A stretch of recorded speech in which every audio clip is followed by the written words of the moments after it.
Imagine living in a world where you believed those events were real. The Battle of Helm's Deep, the destruction of the Ring, the great enemy living in the volcano, which I've touched on before. I like that imagery of the people who think that the bad guys live in the black smoking wasteland. It's very easy to fight that enemy. It's a lot harder to fight the enemy when it's a normal person with their own hopes and dreams and stuff like that. But anyways, so this is based on real events. What if I told you that J.R.R. Tolkien, the author of those books and many more, was in the basement of the Oxford Library, found the ancient history of the world, and wrote Lord of the Rings? Well, that's what Jay Widener believes. He is a researcher when it comes to this, like, Hollywood and pop culture and Hollywood and conspiracy. He has a YouTube show, or he has like a radio show on it. He does a lot of videos and things like that about this subject. So he is the one who has the belief that J.R.R. Tolkien found the secret history of the world back from about 6,500 years ago, which would kind of predate the Bible, easily predate the Bible, pushing it towards, if you're looking at the biblical calendar, around the time of the floods. He believes this, that Sauron is from Saturn. It's an alien being with an alien army. Well, more on that later. The rings are in reference to the rings of Saturn. So the Ring of Power is not an actual literal ring, but it's a reference to where he came from. That he also represents, he's based, and I know this is going to get a little weird, but he's based on Macedonian? Because you don't want to get these facts wrong, because they're super important. Let's see, where'd you go? Okay, and so, the enemy's name is Sauron, and quoting him, Sauron is obviously so close to the Mesopotamian dictator Sargon, who invented time. He literally invented clocks, calendars, schedules, and really delivered the world into the linear, monochromatic world that we live in now. Now, okay, I'm going to break character as a conspiracy believer right now. Just take a moment out. Nobody invents time. You can invent the measurement of time, but time exists. Plants grow, plants die, they become fertilizer, new plants grow. If I don't have a ruler, there's still distance involved from how I walk. But anyways, so this guy believes that Sauron is based on this, and it's all about bringing Earth into the slavery. And the orcs are like alien clones.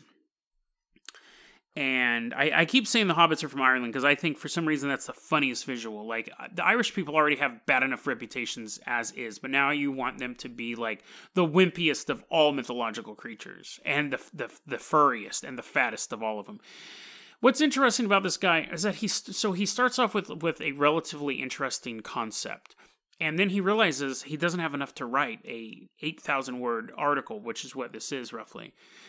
And he's done videos on this. This website is actually citing his work. But he's done tons of videos on this and things like that. This is just the easiest way to share via podcast. He realizes there's really not enough information to back this up. So then he goes into this weird thing about giants. How humans are giant. We found giant skeletons, and for proof he shows some poorly photoshopped pictures, and he says, look, proof. Then he starts talking about how researchers have been killed, and these bones are being hidden by the government. Totally different conspiracy, but whatever. Then he goes into a third conspiracy saying, maybe we're not seeing the good stuff. Could an uncensored, financed, detailed investigation reveal bones of centaurs, minotaurs, unicorns, Pegasus, Cerberus, Hydra, griffins, dragons, orcs, cyclops, mermaids, harpies, pixies, chimeras, krakens, and other mythological creatures? What would a pixie skeleton look like?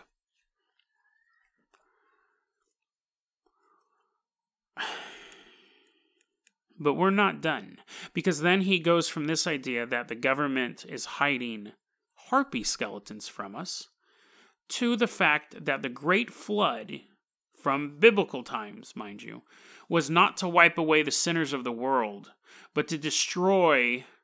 You know what? I'm going to let him say it. Quote, I believe the Great Flood also killed animals that were cloned. We have mythological Greek and Roman legends of a half-man, half-horse, three-headed dog, all these mythical animals. They may have been genetic experiments, all that had to be wiped out in a flood to lower radiation levels, and to just get rid of the cloned monster madness. And what else would we be left with but the pyramids and fantastic constructions that we can't build today? Unquote. This is like a conspiracy theory convergence. We have ancient aliens. We have hidden history. We have the government covering up the bodies and the bones of the Kraken. How you would even know Kraken bones existed, they'd be at the bottom. But anyways, I digress.